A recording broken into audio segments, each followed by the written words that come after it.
Bienvenidos a la segunda clase de los video tutorial de la materia paradigma programación orientada a objetos, en el cual estamos viendo los conceptos básicos del paradigma orientado a objetos.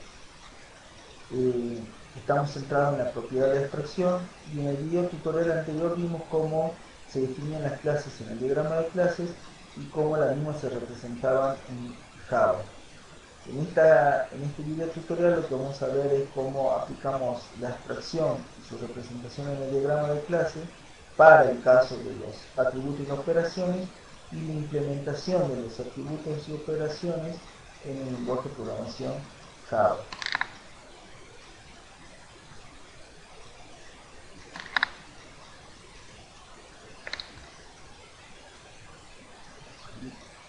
A la diapositiva 29. En el diagrama de clases, la semántica para la definición de atributos se corresponde con esto que observamos aquí. Un modificador de acceso, un espacio en blanco, el nombre del atributo, dos puntos y el tipo de dato. El modificador de acceso puede ser público, privado o protegido. Un modificador de acceso público para un atributo significa que ese atributo podrá ser accedido por los objetos de cualquier otra clase. Mientras que si un atributo es definido como privado, quiere decir que ese atributo solamente podrá ser accedido por las operaciones de los objetos de la misma clase. Cuando el atributo es definido como protegido, esto implica que ese atributo podrá ser accedido únicamente por las operaciones de objetos de la misma clase u las operaciones, ¿sí? o las operaciones de las subclases, que es un concepto que está relacionado con la herencia. Y acá se explica estos tres conceptos que acabamos de ver. Por otro lado, el tipo de dato, ¿sí? Es, al igual que en los lenguajes de programación, permite identificar qué tipo de valores puede contener una variable. En este caso sería definir qué tipo de valores o qué valores puede contener el atributo definido. Y los tipos de datos válidos para un diagrama de clases que vamos a utilizar en esta materia son número, boolean, fecha, o date, texto u hora, ¿sí?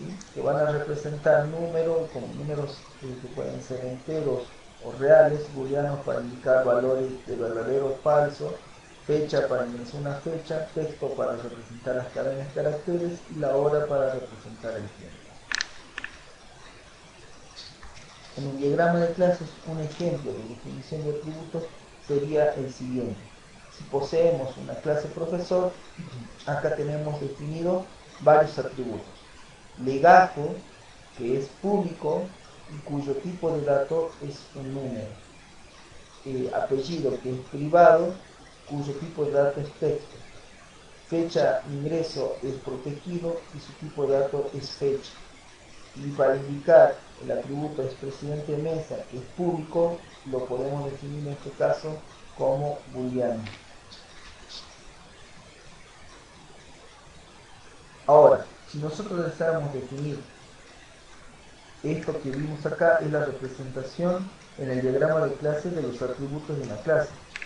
Para poder realizar lo mismo en una clase Java, es decir, en el lenguaje de programación orientado a objetos de Java, tenemos que conocer primero cuáles son los tipos de datos que posee Java. En Java existen dos clases de tipo de datos, los tipos primitivos y los tipos referencia. Los tipos primitivos reservan espacio en memoria, lo que implica que el rango de valor, esto se hace para que su rango de valores sea el mismo independientemente de la plataforma en la que se ejecuta. Básicamente, cuando definimos una variable cuyo tipo de dato es un primitivo, automáticamente en la declaración de la variable se crea o se reserva un espacio en memoria. Esto sirve para que el rango de valores que puede tomar ese tipo de datos sea fijo, independientemente de la plataforma en la cual lo ejecutemos. Además, vamos a ver que los primitivos también, al momento de ser declarados, ya poseen un valor por defecto. Los primitivos en Java son 8 tipos de datos, de los cuales 6 son tipo numérico y 2 son de otro tipo. ¿Sí? De esos 6 tipos numéricos, 4 son enteros, ¿sí? Byte, short, int y long son tipo entero, y cada uno ocupa un espacio en memoria. Mientras más grande sea el espacio de memoria que ocupa, mayor va a ser el rango de valores que puede tomar. Y además, todos los tipos enteros como valor por defecto que poseen es 0. El float y double son tipos de datos reales, ¿sí? Que permiten almacenar valores grandes de números reales. Pero evidentemente double es mucho más grande que float. Char nos permite a nosotros definir un carácter simple, y el boolean nos sirve a nosotros para definir valores tipo verdadero o falso. Los tipos referencia son tipos de datos que en realidad son clases.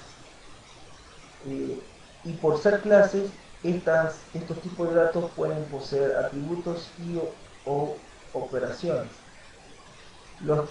Existen varios tipos de datos referencia que ya vienen en la biblioteca de Java, como por ejemplo ser string para representar cadenas de caracteres y date para representar fechas. Dos tipos de datos referencia muy utilizados cuando definimos atributos o variables dentro de una aplicación Java. Además, todas las clases que creamos el que crea el programador son tipos de datos referencia. En sí, la definición de un atributo va a ser la declaración de una variable fuera del ámbito de una operación y dentro del ámbito de una clase. Y de esa forma, el atributo será visible por toda la operación en la clase. ¿Cómo va a ser la forma en la cual nosotros la declaramos? Si vemos aquí que tenemos la definición de una clase, y dentro de las llaves de esa definición de clase podemos definir atributos de la siguiente forma: modificador de acceso, tipo de dato, nombre de atributo, punto y coma. Esto quiere decir que se define el atributo dentro del ámbito de la clase y fuera de cualquier tipo de operación o método. ¿Sí? Ya habíamos visto en el video tutorial anterior que existían 4 tipos de modificadores de acceso: público, privado, por defecto y protegido. Para este caso, nosotros lo que vamos a hacer es definir ejemplos de atributos con modificador de acceso público, privado y por defecto, dejando la definición de atributos protegidos con modificador de acceso protegido cuando veamos events. En este ejemplo, fíjense que está definida la clase profesor con 4 atributos. El primero tiene modificador privado, el segundo tiene modificador público y el tercero tiene modificador por defecto. De esta manera, entonces, si vamos a nuestro ejemplo, anteriormente, en el video tutorial anterior, habíamos definido la clase profesor. Esta clase profesor posee únicamente su constructor y vamos a definir ahora un atributo. La lista de atributos normalmente en Java como nomenclatura se las define a posterior automáticamente o comúnmente luego de la definición de la clase, como una convención de buena práctica de programación fuertemente tipada. Vamos a definir, por ejemplo, un atributo público que podría ser entero, que sea legal. Vamos a definir un atributo privado que sea, por ejemplo, el apellido del profesor. Y vamos a definir, por ejemplo, un atributo por defecto booleano que pregunte si es presidente del tribunal.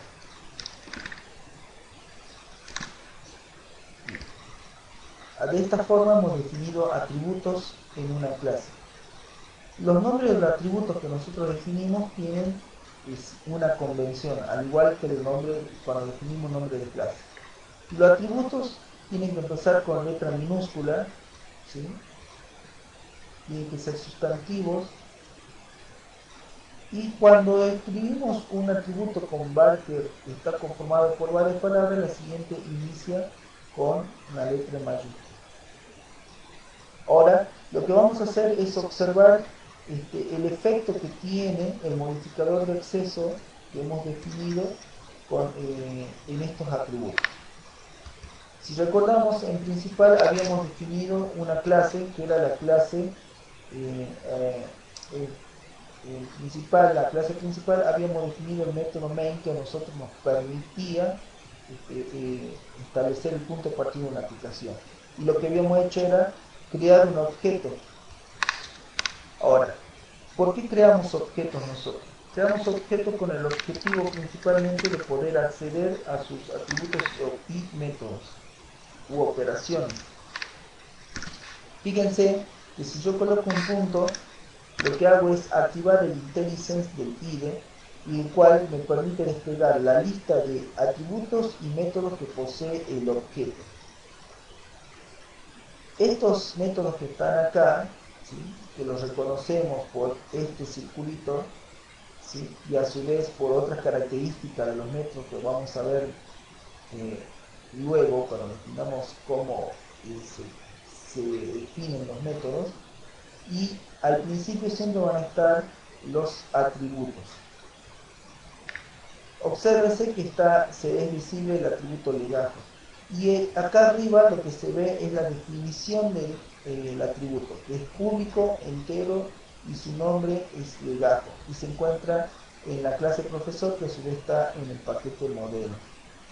Este cuadrado que está acá, de esta forma, indica que el atributo es público, y el tipo de datos se lo visualiza a la derecha. Ahora, observe que acá estamos pudiendo acceder únicamente al atributo legajo, con lo cual nosotros, por ejemplo, le podríamos acceder a asignar un número de legajo, o visualizar, por ejemplo, de esta forma,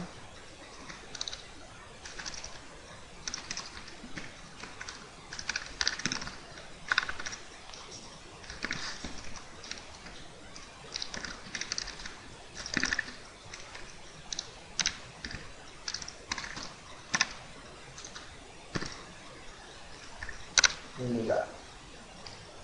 ¿Por qué hacemos esto? En este ejemplo lo que estamos buscando es a este objeto profesor Vega le asignamos un valor al legajo, que lo podemos hacer en forma directa porque hemos definido el atributo legajo como público, y luego lo que hacemos es visualizar ese atributo a través de la salida de console.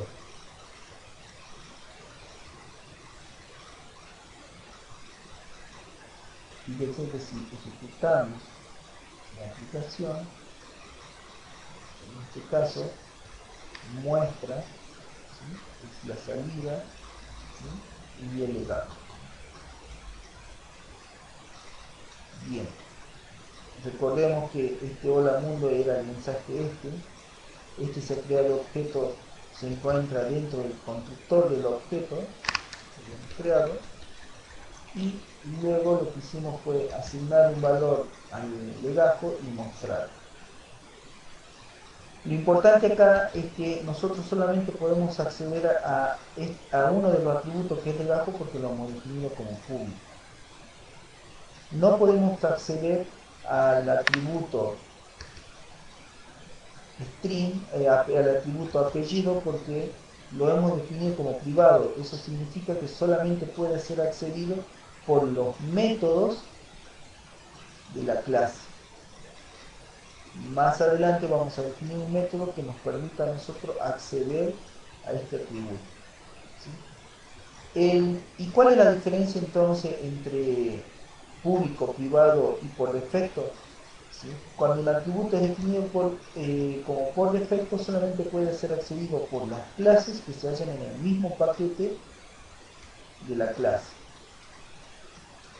Por eso, desde la clase principal no podemos acceder al atributo es presidente del tribunal, porque principal y profesor se encuentran en distintos paquetes.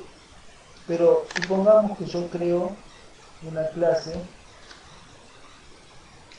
que la voy a llamar test modificador de acceso, cuyo objetivo es únicamente poder probar que las clases que el profesor podría acceder, que test modificador de acceso podría acceder al atributo es tribunal de mesa, porque se encuentra en el mismo paquete. En este caso no se encuentra en el mismo paquete, lo que voy a hacer es arrastrarlo para moverlo. Lo voy a mover, por lo tanto ahora están en el mismo paquete. Y supongamos que yo voy a crear el mismo método main.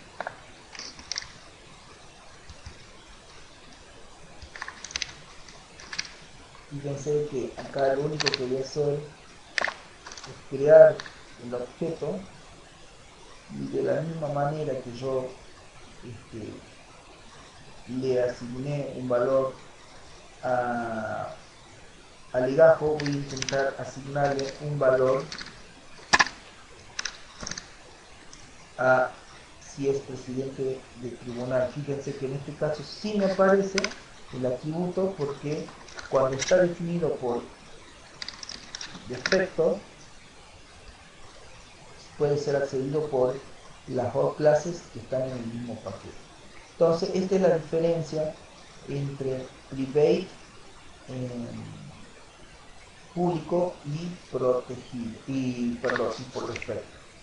En este caso, por ejemplo, también me permitiría, si yo quisiera, de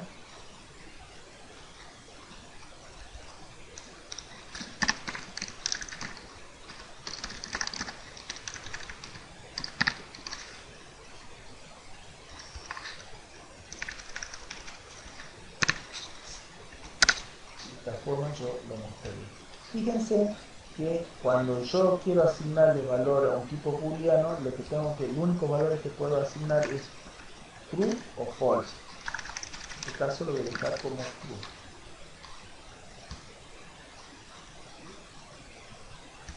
Y de esa manera lo voy a ejecutar desde acá.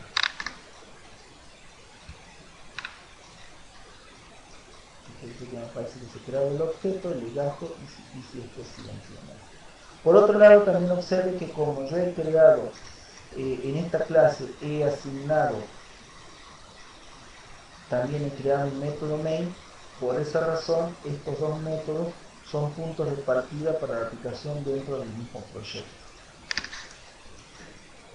Lo que voy a hacer es ahora eliminar esta clase, luego de que hemos podido comprobar para qué sirve, en este caso,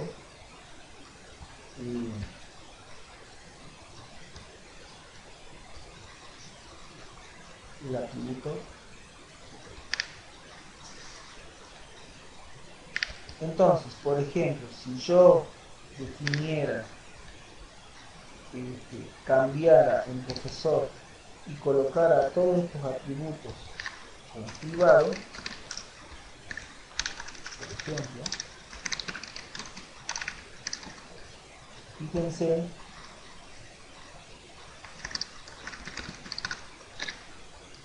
que en principal ahora esto me salta como error, porque no hay forma de que yo pueda acceder a esos métodos, perdón, a esos atributos.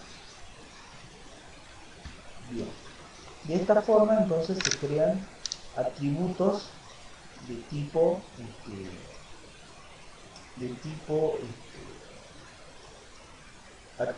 de esta forma se crean atributos, cada uno con su tipo de datos. ¿Sí?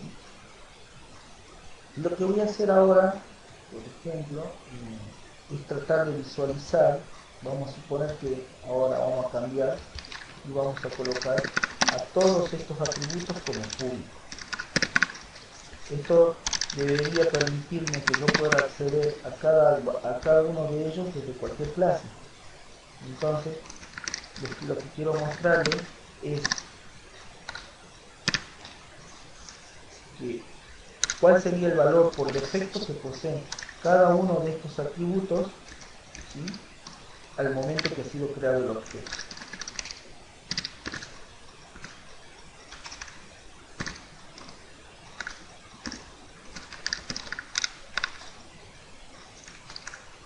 Y el legajo de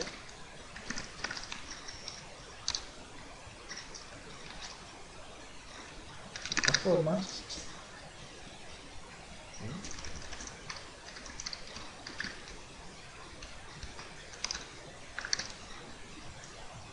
Acá voy a mostrar el apellido, que ahora me debería dejar lograr justamente que sea público. Y por último, también vamos a ver lo mismo con el presidente de México. Bueno,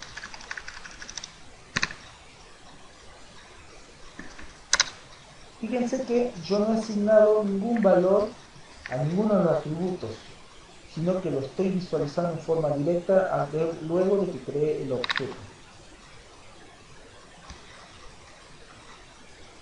Fíjense que lo que nos muestra es que el legajo vale 0 porque habíamos dicho que los tipos enteros, los primitivos, sí tienen un valor por defecto. En el caso del entero es 0.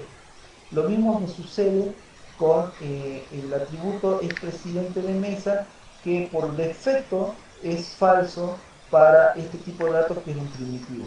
Sin embargo, para el tipo de dato apellido, que es un string, que es una clase, el valor por defecto es null. Esto me indica que los tipos de referencia no reservan espacio en memoria al momento de declarar variables de ese tipo. En este caso, lo que yo hice fue crear una variable apellido, que es de tipo string, que, como está dentro del ámbito de la clase y fuera del método, es un atributo. Entonces yo lo que hice acá es declarar una variable que a su vez es un atributo, y como no le he asignado ningún valor, su valor por defecto es nulo y no almacena espacio en memoria. Bien. De la misma forma se crean atributos para todas las clases que lo requieran. Acá lo único que vemos es cómo se declaran los atributos, ¿sí?, la nomenclatura de los nombres de atributos. De nuevo pueden ser verbos, la primera letra del atributo debe ser escrita en minúscula, el resto de la palabra también debe ser minúscula. En caso de conformar el nombre de un atributo con varias palabras, la distinción de cada palabra se hace iniciándola con letra mayúscula, y es válido iniciar el nombre de un atributo con guión bajo, aunque en sí no es tan recomendable. Ahora, ¿cómo se crean los métodos? Las operaciones al ser codificadas se denominan métodos y tienen la siguiente forma de declaración: modificador de acceso, un tipo de retorno, el nombre del método, una lista de parámetros, llaves y el cuerpo del método, que va a obtener, que lo que va a tener es el código del método. ¿Sí? Y de esa forma entonces nosotros vamos a tener acá definiciones de varios métodos y lo vamos a programar. Dijimos que entonces, para yo crear un método, lo que tengo que tener es, por ejemplo, lo primero que tengo que definir es un modificador de acceso. Ya vamos a ver más adelante que es común que los modificadores de acceso, los métodos, sean públicos, porque lo que deseamos es que otras clases puedan acceder a los servicios que proporciona la clase. Es decir, vamos a definir los métodos públicos para que otros objetos los puedan usar. Luego viene el tipo de retorno. Si nosotros queremos que un método haga algo pero que no devuelva un valor, lo que hacemos es definir el tipo de retorno como void, que es una palabra reservada de Java. Y a continuación del del tipo de retorno viene el nombre del método. Como por ejemplo, podría ser mostrar datos.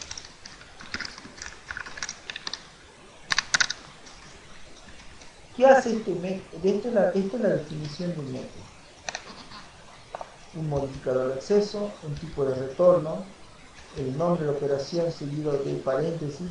Acá podría haber una lista de parámetros, en este caso no hay, y a continuación llaves, para indicar que esto que está aquí es el cuerpo del método donde se escribiría código Java para que, en el cual se programaría lo que hace este método.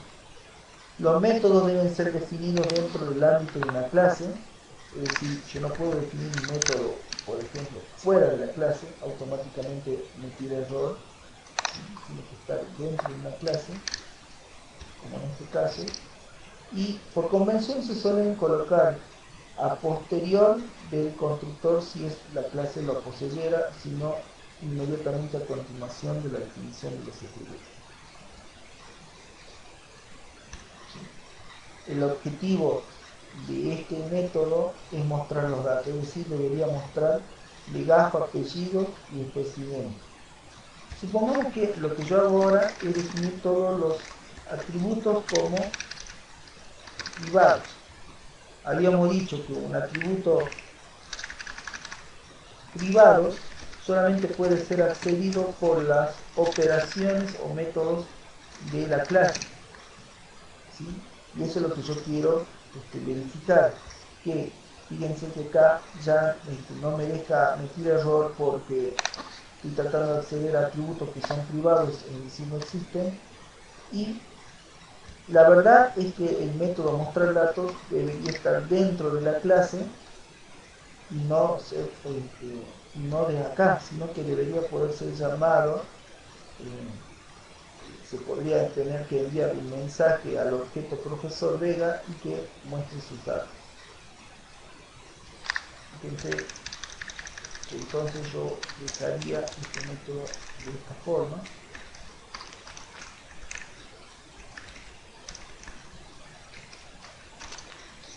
Y así, por ejemplo, yo ya tengo el método mostrar datos. ¿Y cómo ejecuto ese método? De esta forma. Habíamos dicho que si colocábamos un punto, lo que nos mostraban era la lista de atributos, que en este caso no se muestra ninguno porque todos son privados, y la lista de métodos que posee, de los cuales uno es el que nosotros hemos definido.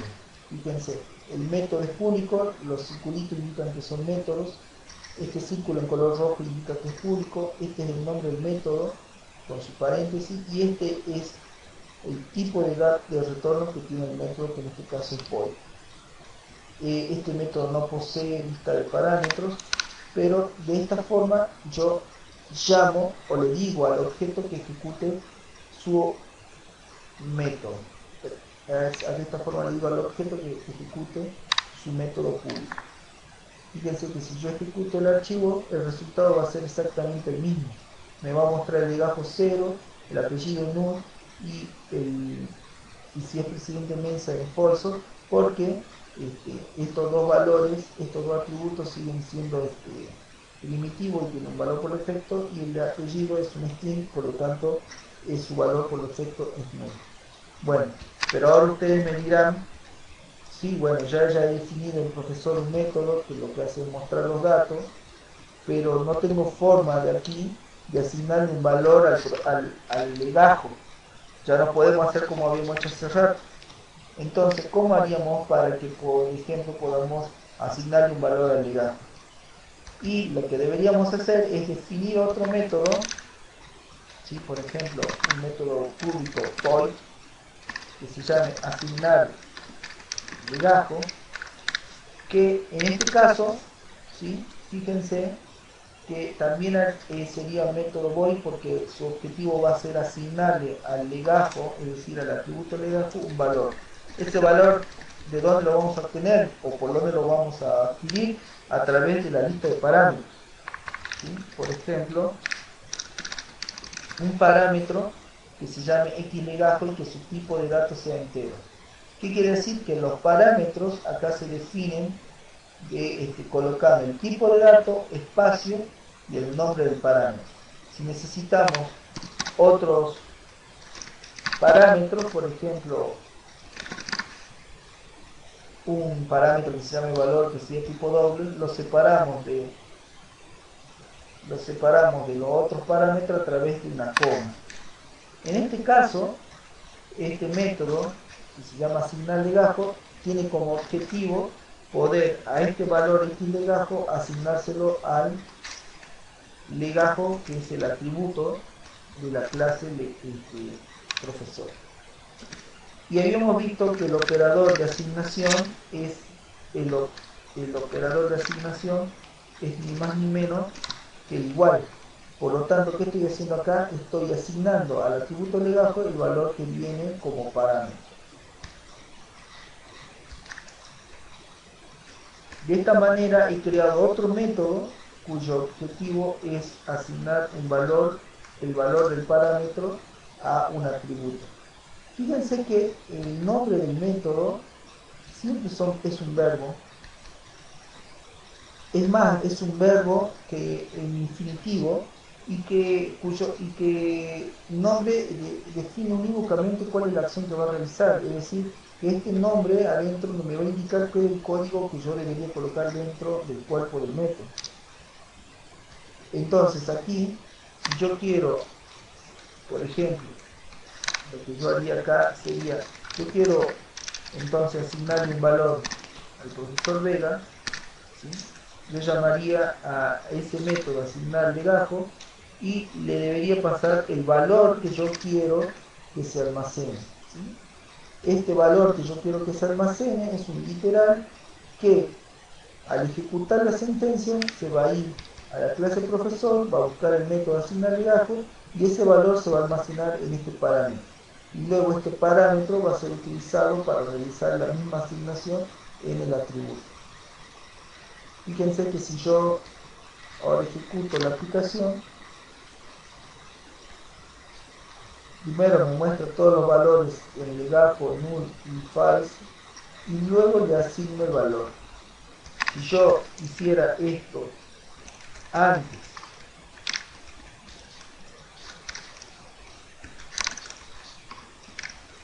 si yo hiciera esta operación, esta sentencia antes, es decir, primero asigno el legajo, un valor al legajo y luego muestro los datos, lo que me debería mostrar aquí es justamente que ahora sí en el legajo tenemos un valor.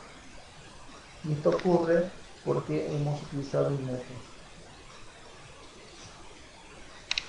Ahora, no solamente podemos tener métodos voids, también podemos tener métodos que devuelvan tengan un tipo de retorno. Por ejemplo, podríamos definir el método público que me devuelva el legajo que hemos definido, ¿sí? ¿Qué quiere decir esto?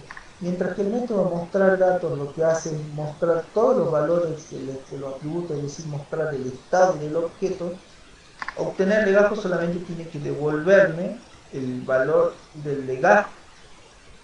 Cuando nosotros definimos un atributo, definimos un método que tiene un tipo de retorno que no es void, sí o sí en algún lugar tiene que haber una sentencia return, que es lo que hace es que el valor a continuación, el valor que se coloca a continuación, ¿sí?, se almacena en la variable que se crea por el tipo de retorno y es lo que devuelve cuando se invoca este método. Como en este caso el método obtener legajo, su nombre lo dice claramente, el objetivo es que devuelva el legajo, yo colocaría esto, return legajo, es decir, me devuelve el legajo. Y entonces, ¿cómo yo podría mostrar ese dato? Acá yo podría hacer lo siguiente, este método de momento, y yo podría hacer lo siguiente: system out line, y decir profesor Vega llama al método obtener legajo. ¿Qué es lo que hace entonces System Open Va a mostrar el valor del legajo porque es lo que le devuelve este método.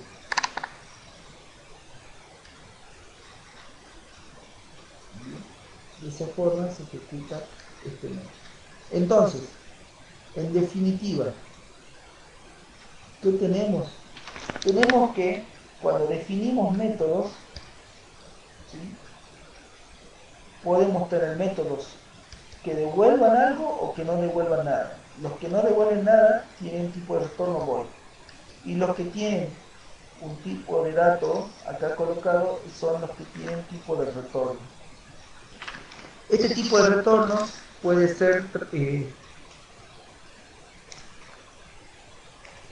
un primitivo o una referencia. Supongamos que yo voy a copiar estos dos métodos. Fíjense que en Java, en una clase, yo no puedo tener dos métodos con el mismo nombre, pero si asignar, en este caso, asignar el apellido, entonces por lo tanto yo le tengo que pasar un string porque si acá lo que quiero hacer es asignar un valor, evidentemente tienen que coincidir los tipos de datos.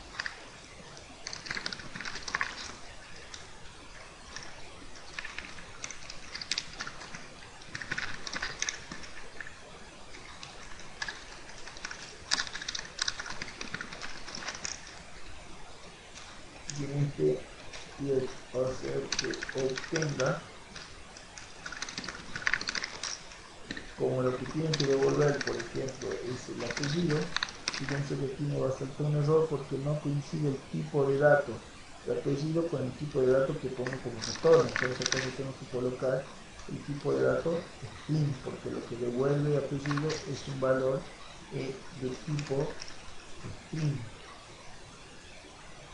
Entonces yo cuando ejecuto la aplicación, fíjense que puedo hacer, así como asigné un legajo, puedo asignarle el apellido y pasarle un valor como ser este. Entonces si yo lo muestro,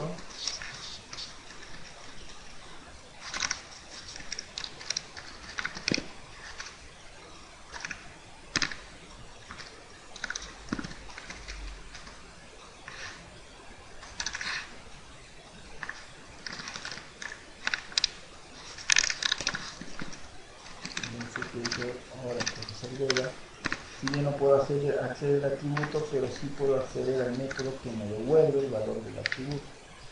Entonces acá yo, cuando lo ejecute, me va a mostrar ambas cosas. Entonces, yo como defino los métodos, lo defino con un método, con un modificador de acceso, un tipo de retorno, ¿sí?, que es importante que coincida con el valor que queremos devolver, y un nombre de método. Y ahora ya podemos analizar, por ejemplo, que este método, el main que había siempre colocamos, es realmente un método. Tenemos un modificador de acceso, esta palabra reservada static la seguimos dejando para otro momento, para definir para qué nos sirve esta palabra reservada. El tipo de retorno en este caso es void y el método se llama main y tiene un parámetro que se llama arg y cuyo tipo de dato es un string con corchete, como el que vamos a ver más adelante, significa la definición de método. Bien.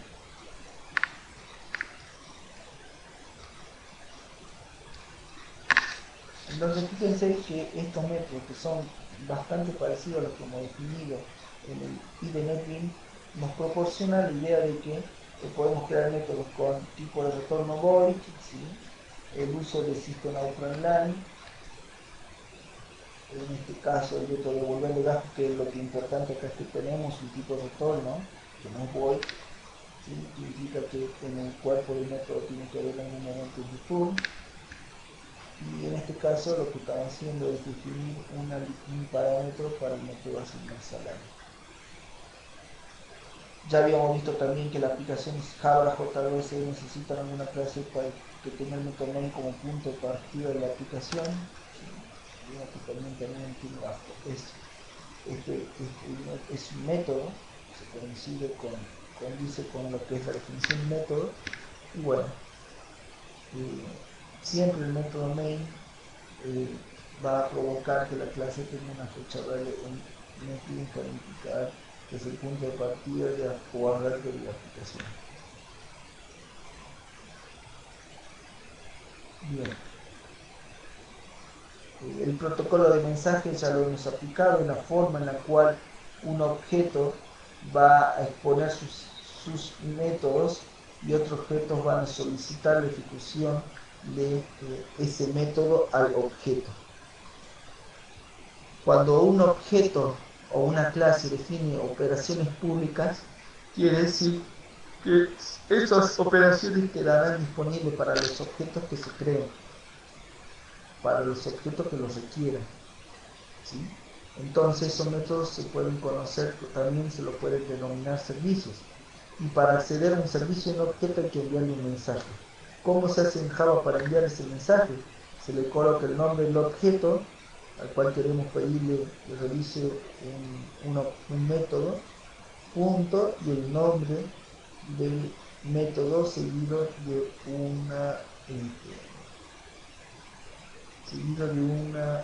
de unos paréntesis.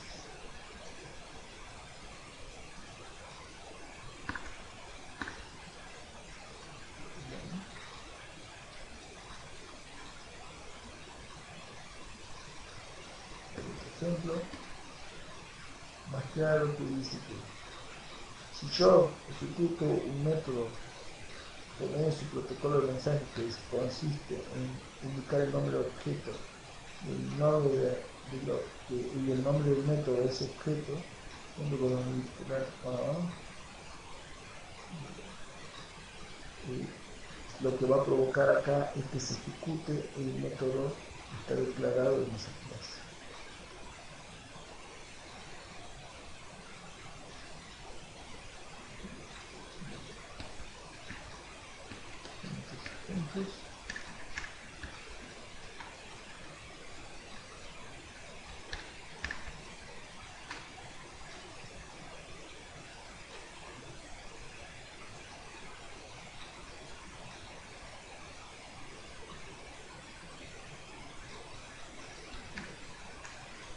Entonces, lo que hicimos fue ver cómo se crean ahora los atributos y los métodos en clases y cómo agregarlos para que nuestra aplicación empiece a tener funcionalidad. En la siguiente clase lo que vamos a hacer es ver los operadores, ¿sí? Con los cuales pueden trabajar, pueden trabajar para poder realizar la instrucción.